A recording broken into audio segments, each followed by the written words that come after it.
오늘은 약속하신 생명의 면류관이라는 제목으로 하나님 말씀을 증거하도록 하겠습니다. 우리 사람은 누구나 복을 원하죠. 복을 원하지 않는 사람 있습니까? 다 복을 원하죠. 복을 원하지 않는 사람은 없습니다. 오늘 본문에도 야고보도 이렇게 말합니다. 시험을 참는 자는 복이 있나니 말씀하죠. 복을 이야기하고 있죠. 여러분, 하나님은 복을 주시는 분입니다. 야고보서 1장 17절 보면 온갖 좋은 은사와 온전한 선물이 다 위로부터 내려온다라고, 위로부터 빛들의 아버지께로부터 내려온다라고 말합니다. 온갖 좋은 은사와 선물이 누구한테 내려온다고요? 빛들의 아버지께로 내려온다라고 말합니다. 예수 믿으면 그데서 반드시 복을 받게 되어 있습니다. 믿으시기를 예수님의 이름으로 축원드립니다. 복을 받지 못했다면 뭔가 문제가 있거나 아니면 예수님을 잘못 믿는 거죠. 예수 믿으면요 반드시 복을 받게 되었어요. 보세요. 예수 믿는 나라들 전 세계에 보면 지도를 펴서 딱 보면 예수 믿는 나라인데 가난한 나라가 별로 없죠. 있긴 있지만 그래도 별로 없습니다. 예수 믿고 복음이 들어가는 그 순간에 그 가난한 사람들이 복을 받고 다 변화했어요. 우리나라도 그러잖아요. 1973년 빌리그레엄 목사가 왔을 때 100만 명이 일주일 동안 집회하는데 여의도에서 100만 명이 모여서 하나님 앞에 부르짖었어요. 근데 여러분 그때 우리의 기도가 대단했습니까? 대단하지 않았죠. 하나님, 우리 가난한데 우리 도와주세요. 우리 참 기도 수준이 그 정도였어요. 그렇게 가난했기 때문에. 근데 하나님이 그 기도를 들여서 우리 대한민국 곳곳에 하나님께서 은혜를 막 부어주셔가지고 놀랍게 부흥의 역사가 있는 걸 이렇게 볼 수가 있습니다. 예수 믿으면 이렇게 하나님 놀라운 축복의 역사가, 은혜의 역사가 있습니다. 근데 이제 우리가 할 일은 뭐냐면, 복은 물론 다 복인데 복을 구별하는 일이죠. 복은 두 가지가 있습니다. 복의 개념이 체인지죠. 오늘은 그 말은 세상의 복과 믿음의 복은 다르다라는 것이죠. 그러니까 세상의 복은요 물질적이고 현세적인 복입니다. 그래서 주나라 왕이 그랬대. 무왕이 현인 기자에게 물었대. 복이 무엇인가? 그랬더니 그가 이렇게 답합니다. 첫째는 오래오래 사는 것이 복입니다. 장수의 복이죠. 둘째는 돈이 많아서 물질적으로 넉넉한 것, 부자 되는 것이 복입니다. 셋째는 강령, 건강하고 마음이 편안한 것. 넷째는 유오도, 도덕을 지키는 걸 좋아하는 것. 다섯째는 고종명, 제 명대로 살다가 편안히 죽는 것이 복입니다. 그러죠. 다 우리 추구하는 거잖아요. 우리 그렇죠. 저도 그래요. 지금 50밖에 안 넣는데도 죽을 때 편안하게 잘 죽게 해주세요. 죽는 게 힘들어요. 보통 힘든 게 아닌데 죽음이 들어올 때가 있어요. 그러니까 하나님의 은혜를 구하는 거예요. 야, 이걸 어떻게 죽지? 쉽지 않는 거예요. 저도 우리 권사님을 위해서 기도하고 우리 성도를 기도할 때 이것도 축복이죠. 근데 이거는 어떻게 보면 현세적인 복이고 물질적인 복이죠. 그런데 영적인 복이 있습니다. 영적인 복은, 믿음의 복은, 기독교 우리가 믿는 믿음의 복은 영적인 복이고 정신적인 복입니다. 그래서 좀 달라요. 그래서 예수님의 산상수훈의 8복을 좀 종합해보면 그러죠. 복이 어떤 거냐? 심령이 가난한 자는 복이 있나니. 왜 심령이 가난이 복일까요? 심령이 가난하면 하나님을 만납니다. 심령이 가난하면 하나님 만나요. 애통하는 자는 복이 있나니. 자기의 죄를 가지고 비참하게 회개하면서 애통하면 하나님의 역사가 나타나요. 온유한 자를 복이 아니에요. 마음이 따뜻하고 마음이 부드러운 사람 복이 있고, 의에 줄이고 목마른 자, 하나님의 진리를 알기 위해서 막 그렇게 갈급하면서 하나님을 찾는 사람 복이 있다라고. 긍휼히 여기는 자, 남을 불쌍히 여기고 남을 사랑해주고 남을 이렇게 보듬어주고 이런 사람은 복이 있다라고 그러죠. 마음이 청결한 자, 마음이 깨끗한 사람 복이 있다고. 화평케 하는 자, 사람들과 화목케 하는 자가 복이 있다고. 의를 위하여 핍박을 받는 자, 복음을 증거하다가 선교를 감당하다가 사람들이 매맞고 조롱을 당하고 그런 고통을 당하는 그러한 사람들이 복이 있다라고 그렇게 말하죠. 다 복이 뭐였죠? 하나님 중심의 삶, 영적인 것, 영원한 것, 가치를 두는 것, 미래지향적이고 그리고 언약과 약속이 있는 것을 이렇게 복이라고 말하죠. 그렇다 해서 우리는 하나님 물질적 축복 안 주냐? 그게 아니에요. 우리는 물질적 축복도 다 있지만 그러나 더 수준이 높죠. 더 깊은 거, 더 중요한 거 뭐냐면 이 팔복이라는 거였어요. 여러분, 이런 복을 받기를 예수님의 이름으로 축원을 드립니다. 그러니까 근데 우리는 너무 한계가 있어요. 저도 그래요. 저도 생각해 보니까 그래요. 우리도 맨날 돈 하면서 살아가요. 그렇죠. 돈이 우리의 최고의 목적인 것처럼. 근데 그 물질 개념을 바꿔야 돼요. 여러분, 돈이 우리의 행복의 최고라고 생각하는 순간 그거는 불행한 거예요. 늘 돈에 매여서 살아가는 인생이 되는 거예요. 여러분, 돈이 우리의 행복의 최고가 아닌 줄 믿습니다. 지금 시세는요, 만문 시대, 만문. 돈이 우상이 돼서요. 돈 없으면 쩔쩔매고, 돈 없으면 불행하고, 돈 없으면 그냥 인생 그냥 행불행이 왔다 갔다 하고, 돈 없으면 그냥 모든 것이 그냥 망한 것처럼 그렇게 생각해요. 그렇지 않습니다. 돈 없어도 행복할 요소가 너무나 많이 있어요. 돈은 어떻게 보면 가장 낮은 수준이 아무것도 아니에요. 근데 제가 비교를 해드릴게요. 독일 격언에 이런데요. 독일 격언에 돈을 잃은 것은 조금 잃은 것이요. 건강을 잃은 것은 많이 잃은 것이요. 명예를 잃은 것은 다 잃은 것이라고 말합니다. 한번 비교를 해보면 여러분 비교를 이렇게 해보면 그렇잖아요. 사실 예를 들면 건강, 명예, 사람의 성품, 우리 이스라엘 자녀들 또 소중히 여기는 믿음 등 그걸 놓고 다 비교를 하더라도 재물은요 따지고 보면 제일 밑에예요. 자 보면 건강과 재물 어떤 것이 중요합니까? 건강과 재물 어떤 게 중요합니까? 건강이 더 중요하죠. 병원에 그래서 병든 사람 그러잖아요. 회사 돈 많은 사람 그러잖아요. 의사 선생님 몸만 고쳐 병만 고쳐주세요. 그럼 내가 돈 다 드릴 테니까 그러잖아요. 뭐요? 돈보다 뭐가 중요하다고요? 건강이 중요하죠. 그 다음에 또 뭐가 있어요? 명예하고 재물하고 뭐가 더 중요합니까? 뭐가 중요해요? 명예가 더 중요해요. 여러분 땅콩 향사건 아시죠? 땅콩이 대한항공의 대한항공 사장 65세인데 돌아가셨어요. 그 자녀들이 그렇게 속을 썩이니까 그 자녀 땅콩 때문에 세상에 그 집안이 아무튼 유명하더라고요. 땅콩 그거 뭐라고 그냥 회항해가지고 돌아온 거예요. 자기 그 부인은 또 대단한 집안이니까 그 식모들 이렇게 괴롭히고 필리핀 사람 그래가지고 명예가 다 실추됐잖아요. 근데 세상에 65세 좀 넘어서 아무튼 이 돌아가신 것은 명예가 실추되니까 이 사람 힘을 잃어버린 거예요. 그래가지고 재물 때문에 그냥 그렇게 되는 경우가 예를 들면 그런 거고 그 다음에 또 재물하고 자식들 재물에 더 소중 자식이 더 소중하잖아요. 자식들이 벌써 돈하고 이렇게 비교를 하더라. 재물하고 믿음 뭐가 소중해요? 믿음이 소중하잖아요. 믿음이 있어야지 천국 가고 믿음이 없으면 지옥 가는데 이것만 봐더라도 여러분 재물은 이렇게 낮은 수준이에요. 그래서 예수님 우리에게 말하잖아요. 마태복음 6장 24절에 너희가 하나님과 재물을 겸하여 섬기지 못하느니라. 사람들이 뭘 섬겨요? 재물을 섬깁니다. 재물은요 만몬입니다. 재물은요 신이에요. 우상이에요. 모든 사람이 그 돈에 매여서 그냥 살아가는 것이에요. 그럼 축복은 뭐냐면 여기에서 벗어나는 거예요. 여기서 벗어나야 될 줄 믿습니다. 그러니까 돈이 우리의 모든 행복을 좌우하고 돈 때문에 모든 것이 우리의 모든 것이 실패와 성공을 운운한다면 그것은 너무나도 잘못된 것이에요. 돈 없어도 행복할 줄 믿습니다. 여러분 자체적으로 행복해요. 내가 오늘 호흡할 수 있다면 감사할 수 있고 내가 오늘 주님 앞에 나가서 예배 드릴 수 있다면 감사하는 거예요. 우리가 뭘 갖추었기 때문에 내가 무엇을 갖추게 돼요. 평생 안 돼요. 다 가져서 내가 모든 걸 다 가졌으니까 나는 행복할 거다. 그렇지 않습니다. 그냥 우리의 연약한 모습 그대로 어때요? 하나님 앞에 감사하는. 이게 축복인 줄 믿습니다. 돈이 좀 다른 사람보다 좀 없으면 어떻습니까? 물론 어떤 사람은 돈이 많은 사람이 있긴 하죠. 그러나 돈이 없는데 어떻게 할 거예요? 좀 부족한데 어떻게 해요? 근데 그것 때문에 내가 감정이 왔다 갔다 하고 실패와 성공을 결정하고 행불행을 다 결정해버리면 얼마나 불행해요. 돈 없어도 행복할 요소가 얼마나 많은지 모릅니다. 여러분, 이러한 하나님의 돈으로 인하여 자유를 누리는 그러한 사람이 다 되시기를 예수님의 이름으로 축원드립니다. 그래서 복의 개념이 다 바뀌어야 됩니다. 동방의 의인 욥은요, 복의 개념이 교정이 일어나기 시작해요. 언제 교정이 일어났냐면 그가 쪽박차고 다 망했을 때 하루아침에 망하고 거지가 되고 빈털터리가 되고 병들고 사람들이 멸시당할 때 그때 엄청난 위대한 진리를 하나 깨달습니다. 그게 뭐냐면 욥기서 5장 17절이에요. 볼지어다 하나님께 징계를 받는 자에게는 복이 있나니. 여러분 이런 고백해 보셨어요? 복의 개념이 체인지가 됐어요. 바뀌었어요. 부자로 될 때는 욥의 아내같이 부자로 강남 여자처럼 좋은 백 들고 좋은 곳에 럭셔리한 곳에 다닐 때는 그렇게 생각을 했죠. 그렇게 사람들한테 화려하고 잘나고 그런 것이 진짜 복이다라고 생각을 했죠.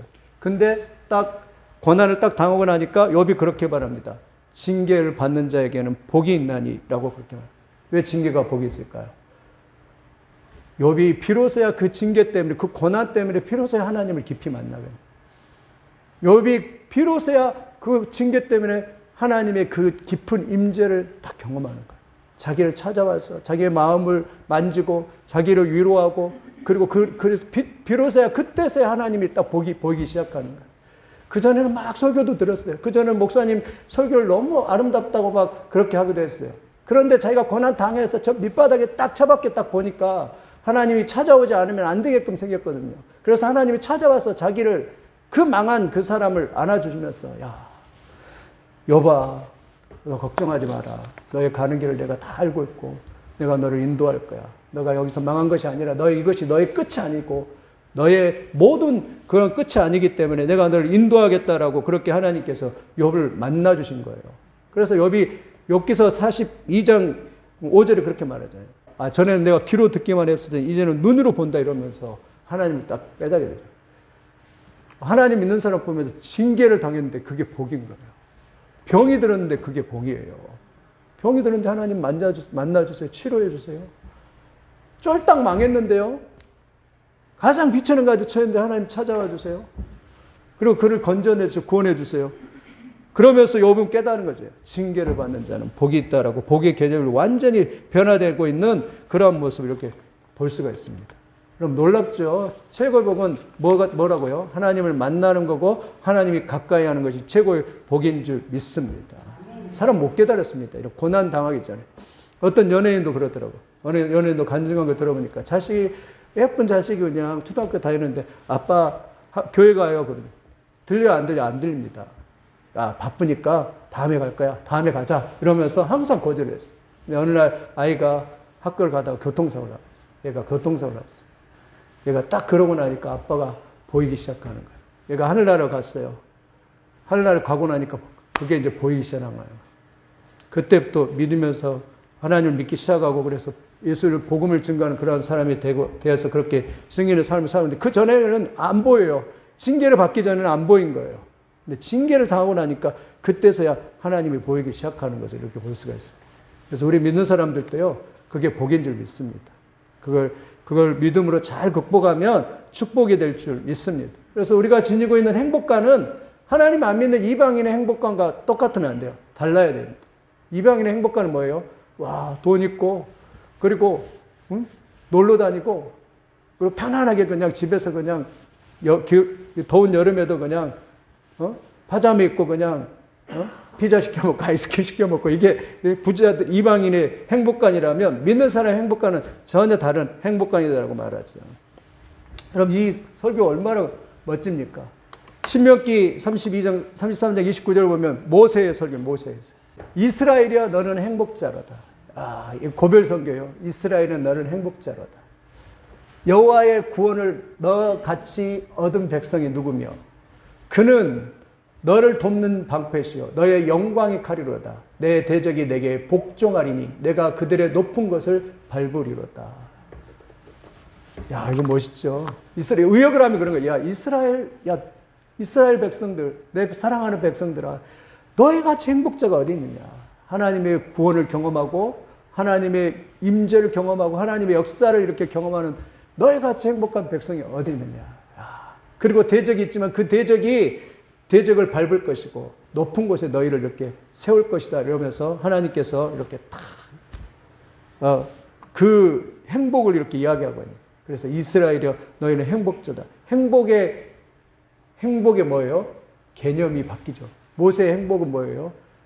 이 이스라엘을 하나님으로 삼는 그 사람이 행복하다라고 그렇게 말하고 있습니다. 여러분들 이런 고백이 나오시기를 예수님의 이름으로 축원을 드립니다.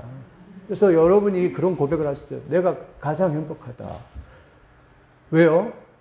하나님의 임재 아래서 오늘도 이렇게 시원한 곳에서 예배를 드릴 수 있고 하나님의 임재를 찬양할 수 있고 영광을 찬송할 수 있는 내가 가장 행복자다. 이렇게 고백한 사람이 최고의 행복자일 줄 믿습니다. 내가 행복자예요. 내가 오늘도 하나님을 주님을 영접하고 성령님을 영접하고 하나님을 찬양하고 영광 돌린다면 그리고 오늘 하나님을 경험한다면 최고의 행복자인 줄 믿습니다. 행복의 개념이 다 바뀌는 거예요. 이렇게 다윗도 마찬가지입니다. 다윗 왕의 복의 개념. 여러분 다윗 왕도 시편 27편 4절에 이렇게 합니다. 내가 여호와께 바라는 한 가지 일 그것을 구하리니 곧 내가 평생에 여호와의 집에 살면서 여호와의 아름다움을 바라보며 그의 성전을 사모하는 것입니다. 내 평생의 선하심과 인자하심이 반드시 나를 따르니 내가 여호와의 집에 영원히 살리라.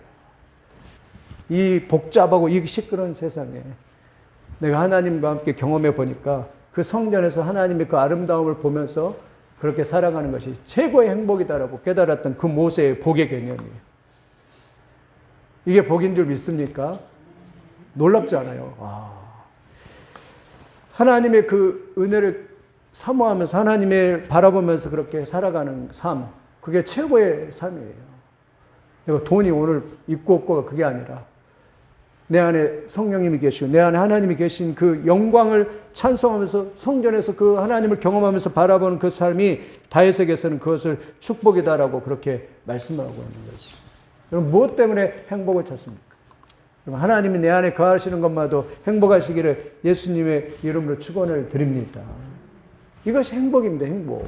우리 찬양하자는 행복. 하나님, 우리가 하나님의 자녀가 되고 우리가 하나님의 앞에서 예배를 드리고 하나님 앞에 영광 돌릴 수 있다는 것이 그것이 얼마나 큰 축복이고 영광. 그 하나님의 그 바운더리 안에서 하나님의 은혜 안에서 사는 것이 최고의 축복이다라고 그것이 행복이다라고 그렇게 복의 개념이 이렇게 탁 바뀌고 있는 이 다윗 왕의 모습을 보는 거죠. 내가 그 이스라엘 전체를 다루시는 막 곤자에 앉아서 세상을 막 호령하고 세상에서 높은 사람들도 호령하기가 그게 행복이 아니라 내 말 한마디면 그냥 날아가는 새도 떨어지고 사람들이 굽실굽실 거리며 그것이 행복 아니라 여호와의 전에서 가만히 앉아있는데 하나님이 나를 찾아와주시고 나에게 임재하시는 그것을 그 영광을 바라볼 수 있다면 그것이 나에게서는 최고의 행복이다라고 그렇게 다윗이 그냥 노래하고 찬양하고 있습니다. 우리가 복의 개념이 바뀌어야 될 줄 믿습니다. 오늘 본문에는 그렇게 말해요. 오늘 본문에는 또 복의 개념을 야고보는 이렇게 말합니다. 우리 한번 같이 읽어보겠습니다. 시작. 시험을 참는 자는 복이 있나니 이는 시련을 견뎌낸 자가 주께서 자기를 사랑하는 자들에게 약속하신 생명의 멸관을 얻을 것이기 때문에. 누가 복이 있다고 그랬어요? 시험을 참는. 여기서 시험은요, 시련을 말해요. 누가 복이 있어요? 시련을 참는 자가 복이 있다. 왜요? 시련을 참아야지만이 사랑하는 자들에게 약속하신 생명의 면류관을 얻을 것이기 때문이다라고 그렇게 말씀합니다. 시험이 없는 사람, 나 이제 아무 걱정도 없고 편안한 사람이 복이 아니라 왜 이렇게 내 인생에 시험도 많아, 어려움도 많아, 이런 사람은 복이 있다 이거예요. 이런 사람 복입니다. 왜요? 이런 사람이 왜 복인지 아세요? 이런 사람은 하나님 앞에 나오거든요. 하나님 앞에 나올 수밖에 없거든요. 하나님 앞에 기도할 수밖에 없거든요. 근데 여러분 보세요. 잘 살고 부자들 기도하나요, 그냥? 여러분들 잘 안 것처럼 우리 삼성의 이재용 그 어머니하고 가서 절에 가서 그냥 돈 주면서 우리 축복해 주세요. 이렇지. 기도하나요? 기도 안 하죠. 그런데 이 야고보는 그렇게 말해요. 시련을 당할 때 그런 시련을 당하는 자가 복이 있다. 왜냐하면 생명의 면류관을 받고. 여러분 성도는요. 늘 시련을 당하면서 하나님을 찾도록 하나님께서 그렇게 섭리하고 계세요. 왜 시련이 있냐면 그 시련을 통해서 하나님이 자꾸 우리를 부르시는 거예요. 자꾸 우리를 찾는 거예요. 우리가 주님 앞에 이렇게 나오도록 그 시련을 통해서 하나님께서 우리를 섭리적으로 역사하고 계시는 거예요. 아마 다 그랬을 거예요. 이 자리에 있는 분들도 다 그랬을 거예요. 시련이 없으면 진짜 하나님 앞에 나올 사람 한 사람도 없을 거예요. 그렇죠? 저도 왜 목사가 됐냐 물으니까 저도 잘 모르겠어요. 다른 사람들은 막 뒤집어지고 난리가 쳐서 그랬다고 그러는데 생각해보니까 왜 그랬지 이렇게 몰라요. 아마 저도 한 100억 가지고 있었으면 막 저기 바닷가에 가서 요트 하나 띄워놓고 그냥 벌러덩 누워가지고 고기 구워 먹고 있을지 몰라요. 그렇게 교만하고 강팍하다고요. 예? 그렇게 그랬으면. 근데 10살 때인데 아버지 10살 때 돌아가시고 났을 때 그때부터 이제 풍파가 시작되는 거지. 근데 왠지 모르겠어요. 그때 10살 때인데 그 뒷간에서 눈물을 흘리면서 혼자 내가 육신의 아버지가 나도 모르겠어요. 믿음이 있는 것도 아닌데 아무튼 그리고 육신의 아버지가 돌아가셨으니까 이제 영적인 아버지를 내 마음에 모십니다. 셀프 영접 기도를 제가 했어. 셀프 영접 기도를. 그렇게 기도를 하는데 성령이 임했나 봐요. 은혜를 임했나 봐요. 그 이후로 한 번도 교회를 벗어나 본 적이 한 번도 없어요. 한 번도 떠나본 적이 없어요. 유혹이 뭐가 있는지도 모르고 그 이후에도 물론 고난이 계속 시작되긴 했지만 그래도 한 번도 벗어난 적이 없어요. 뭔지 모르지만 나는 그냥 목사 해야 되겠다 생각하고 그랬었는데 왜요? 이 신을 통해서 하나님이 뭐예요? 부르시는 거죠. 모른다. 저의 삶도 바뀌었겠죠. 만약에 그런 고난이 없었으면 저의 삶의 방향도 이렇게 바뀌었겠죠. 근데 시련은요, 하나님이 끊임없이 우리를 부르시는 거예요. 야, 기도해라. 그리고 더 하나님을 부여잡게 만드시는 하나님이었어요. 사람들이 사실 강팍합니다. 시련 없으면 기도 안 합니다. 아, 이렇게 잘 나가는데, 이렇게 멋지게 사는데, 내가 교회 가서 그냥 불쌍하게 주여 하고 얘기했습니까, 누가? 어려우니까 주님 도와주세요. 주님 은혜 베풀어 주세요. 마음에 평화가 없으니까 주님 평화 주세요. 은혜 주세요. 이러면서 하나님 앞에 이렇게 기도하면서 이렇게 나가는 것이지. 여러분, 시험을 참는 여러분들이 다 되시기를 예수님의 이름으로 축원을 드립니다. 반드시 하나님은요, 시련과 어려움을 참는 사람들이 복이 있습니다. 공부도 마찬가지입니다. 왜 그렇습니까? 공부도요, 이 시련을, 우리는 많은 시련을 당합니다. 이성에 대한 시험, 음식에 대한 또 재물에 대한, 돈에 대한 여러 가지 시험을 당합니다. 왜? 그 우리가 살았다는 증거예요. 내가 말씀대로 살아갔다는 증거예요. 말씀대로 살아가면 이런 시험은 끊임없이 옵니다. 근데요, 말씀대로 살지 않고 다 된 사람들은 이런 시험 없습니다. 여러분, 아직도 시험이 오죠. 상처 나오기도 하죠. 여러분, 그럴 때 있지 않습니까? 저도 그래요. 음식만, 맛있는 거 음식 보면, 이번에도 리조트 갔는데, 뷔페인데 너무 맛있는 거 아침에만, 저녁에는 뭐 이렇게 조기 한 마리 주고 이렇게 고기가 한 마리 나오더라고요. 이래가지고 실망을 했는데 아침에는 엄청 나오더라고요. 접시에다가 한 접시 싸가지고 너무 많이 가지고 온 거예요. 제가 생각할 때 좀 창피하더라고요. 에이, 목사가 이렇게 탐심이 심해가지고 이렇게, 이거 부끄럽고 그러더라고요. 이게 좀 탐심을 줄여야 되는데 이거 참 큰일이에요. 그래서 좀 목사가 겸손하게 한 주먹 이렇게 조금 먹으면 되는데 이렇게 대빵 많이 가져와가지고 이렇게 시험 들어가지고 그 리조트에 가서 음식 봐도 시험이 들잖아요. 또 예쁜 아가씨를 이렇게 지나가도 이렇게 마음 벌렁벌렁거리고, 여러분도 멋진 남자 지나가면 벌렁벌렁거리죠. 또 뭐 돈만 봐도, 야, 저 돈 진짜 복권 사고 싶죠. 복권 사서 그냥 한번 순간적으로 한 몇 억 딱 당첨이 되면 그냥 내 인생 그냥 확 필 텐데, 왜 나는 이렇게 쪼들리나 이러면서 시험 당하잖아요. 재물에 대한 시험, 이성에 대한 시험. 왜 그래? 우리가 아직 부족하기도 하고, 우리가 아직도 주님 앞에 부족해서 시험은 누구나 있는 줄 믿습니다. 그래서 살았다는 증거예요. 마틴 노이드 존스 목사님, 왜 우리가 이렇게 갈등할까? 그것은 우리가 성령 받은 증거라고 그러더라고요. 성령을 받지 않았다면 그런 갈등 안 합니다. 세상 사람들 그런 갈등 안 해요.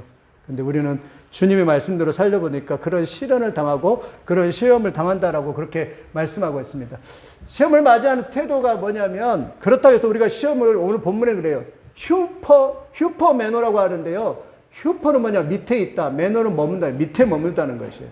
그 말은 무슨 말이냐면, 시험을 당할 때 수동적으로 막 억지로 끌려서 당하는 것이 아니라 그 시험을 당할 때 적극적으로, 능동적으로 시험을 당하는 태도예요. 그런 시험이 와도 내가, 이 시험은 하나님이 나를 버리신 거야. 이 시험은 나 죄 때문이야. 이런 태도가 아니라 이것은 하나님께서 나를 사랑하시는 증거야. 그리고 그 시험을 이기는 사람에게는 약속한 생명이 있다라고 이렇게 하면서 그 시험을 성도들이 당당하게 맞이하는 것을 그렇게 말합니다. 이렇게 되기를 예수님의 이름을 축원드립니다. 히브리서도 그랬잖아요. 히브리서도 12장 7절 8절에 이렇게 말해요. 너희가 참음은 징계받기 위함이라. 징계를 받기 위함이래요. 하나님의 아들과 같이 너희를 대우하시나니 어찌 아버지가 징계하지 않는 아들이 있으리요. 징계는 다 받는 거니를 너희가 없으면 사생자여 친아들이 아니라. 하나님이 말씀하는 뭐예요? 너희가 아들이기 때문에 징계가 다 있고. 여러분 그렇잖아요. 우리 자녀한테 왜 잔소리합니까? 아들이 잘 되라고 그러죠. 전 지나가다가도 누가 이렇게 애들이 담배를 피우고 있다 그러면 잔소리 안 합니다. 왜 그래요? 내 아들이 아니니까. 근데 내 아들이 만약 그러면 잔소리 하죠.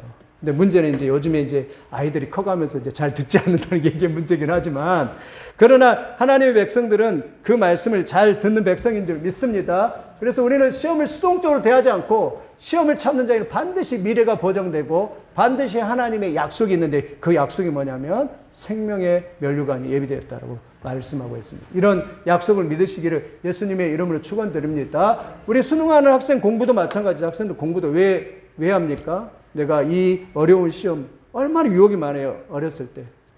학생 때. 근데 이걸 이기고 나면 내가 대학교에 합격해서 내가 멋진 대학교 캠퍼스의 삶을 시작할 걸 생각하면서 이렇게 고난을 뚫고 이기는 것이죠. 여러분, 그러한 역사가 있기를 예수님의 이름으로 축원드립니다. 시험을 맞이하는 두 번째 태도는요, 주께서 사랑하는 자들에게 시험을 주신다라고 그렇게 말합니다. 시험은요, 하나님이 개별적으로 사랑하신 사랑의 증거입니다. 여러분, 믿으시기를 예수님의 이름으로 축원드립니다. 사랑하지 않으면 실은 없습니다. 하나님 우리를 사랑하시기 때문에, 여기 아까 이브리서 12장 7절 8절 했죠. 사랑하는 아들이기 때문에, 아들같이 대우하기 때문에 너희를 이렇게 시련을 준다라고 그렇게 말씀하고 있습니다. 이제 중요한 것은 이제 이것만 설명을 마치겠습니다. 생명의 면류관이 뭐냐 그러면, 생명의 면류관. 면류관은 이 헬라어로 두 종류가 있는데요. 하나는 스테파노스. 이거는 그냥 면류관인데 그야말로 아무나 쓸 수 있는 그런 무언가를 잘했을 때 격상을 높여줄 때 주는 면류관이 스테파노스이고요. 디아데마는 왕관을 의미합니다. 왕관. 왕권을 상징하고요. 이거는 아무나 쓰는 관이 아니다라고 그렇게 말합니다. 그래서 스테파노스는 이게 뭐냐면요. 이 결혼식 할 때 꽃으로 이렇게 장식된 게 있죠. 그거는 뭐냐면 행복을 상징해요. 행복. 결혼식 할 때 남녀가 이렇게 여자분 보면은 이렇게 머리에 이렇게 꽃을 장식하잖아요. 관을 쓰잖아요. 그거는 행복하세요라는 그런 뜻입니다. 그게 행복을 상징해요. 또 충성을 상징하는, 신하가 이렇게 왕에게 수고했을 때 충성을 상징하는 관은 면류관이 있어요.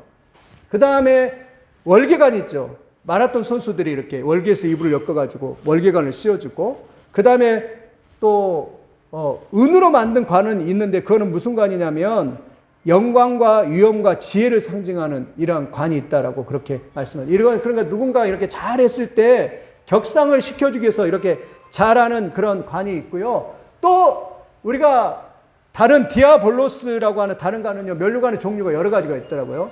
그래서 사랑의 면류관, 영광의 면류관, 금면류관, 썩지 않을 면류관, 생명의 면류관, 의의 면류관, 이런 면류관의 종류가 있는 것을 이렇게 볼 수가 있습니다. 이렇게. 그런데요, 세상에서 가장 최고의 관은 무슨 관이냐면, 무슨 관일까요? 가시관입니다. 가장 소중한 관은 가시관이에요. 왜냐하면 그리스도인은요, 가시관을 쓴 다음에 영광의 면류관을 받는 줄 믿습니다.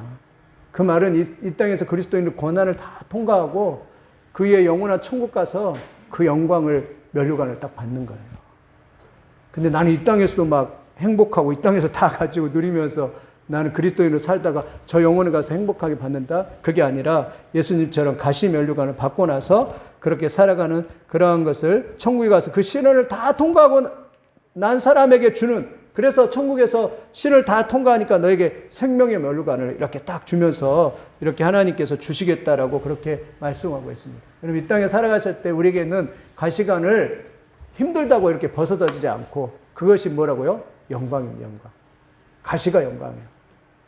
좀 쉽게 말하면 집에서 남편이 좀 예수 믿는다고 힘들게 하는 거, 그게 가시 영광입니다. 누군가 예수 믿는 것 때문에 어려움 주고 그거 가시, 그 영광입니다. 믿으시기를 예수님의 이름으로 축원을 드립니다. 그래서 말씀을 이제 마치면 우리가 시련을 이렇게 잘 극복하고 믿음으로 나아갈 때요, 생명의 면류관은, 이 생명의 면류관이 거예요. 행복, 충성, 승리, 영광을 상징하는 면류관입니다. 행복, 충성, 승리, 영광을. 그러니까 우리가 시련을 다 통과하는 사람에게는요, 행복과 충성과 승리와 영광을 주시겠다라고 그렇게 해서 주님께서 이렇게 말을 해줘요. 천국을 내가 보장해 주겠다는 말이에요. 시련을 잘 견디고 시험을 잘 통과하는 사람에게는요, 이 생명의 면류관을 주겠다는 말은 반드시 너에게 내가 천국을 주고 반드시 너에게 그 영광을 주겠다라는 그런 의미가 들어 있습니다. 그래서 여러분이 삶 가운데 시련을 당하더라도 이 시련을 잘 통과해서 생명의 면류관을 받는 그런 여러분들이 다 되시기를 예수님의 이름으로 축원을 드립니다. 말씀을 정리하면 시험 받을 때 어떻게 해야 돼요? 그 시험이 내가 저주를 받았네, 내가 하나님께 버림당했네, 내가 죄를 짓고 또 심판 형벌로 받는 것이네, 그런 의미가 아니라는 거죠. 그게 아니라 생명의 면류관을 위해서 하나님께서 여러분에게 허락한 것이다라고. 그래서 그 시련을 잘 통과하면 어떻게 된다고요?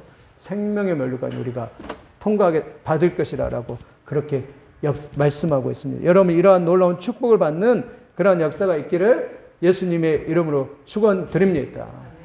복을 알겠죠. 복을. 뭐가 복이라고요? 시련을 잘 통과하는 게 이렇게 복이에요. 이게 복의 개념이에요. 시련이 없는 게 복이 아니라 시련을 잘 통과해서 나중에 주님 앞에 딱 가는데 이 그림과 같이 주님께서 생명의 원료관을 탁 줄 때 그때 우리의 세상에 있었던 고난과 그 슬픔과 고난은 다 없어지면서 그 영광이 딱 임하는 것, 그것이 복입니다. 그게 복이에요. 여러분 이 복을 다 받는, 예수님도 그랬잖아요. 부자한테 그랬잖아요. 너는 세상에 있을 때 다 받았잖아. 너 세상에 있을 때 다 받았잖아. 근데 거지한테 말했잖아. 거지는 세상에 있을 때 받지 않았잖아. 그래서 거지게 뭐예요? 아브라함 품에서 생명의 면류관을 탁 주는 거예요. 우리도 마찬가지. 이 세상에서 예수 믿는 것 때문에 고난당하기도 하고 예수 믿는 것 때문에 시련을 당하는데, 근데 그 시련을 다 견디면 주님 앞에 딱 갔는데 주님이 면류관을 탁 주면 그때의 우리의 모든 고난과 묶임과 그런 것들이 탁 풀어지면서 모든 기쁨과 영광과 행복이 탁 임하면서 거기서 막 완전히 다윗처럼 막 춤을 추면서 막 다윗처럼 춤을 출 거야 막 노래하면서 아마 그런 영광스러운 역사가 임하게 될 것입니다. 이게 복이다. 이게 복. 여러분 시련이 복인 줄 믿습니다. 예, 이 시련을 통해서 이 놀라운 생명의 면류관을, 약속된 생명의 면류관을 받는 이 복을 받아 누리는 주인공들이 다 되시기를 예수님의 이름으로 축원을 드립니다.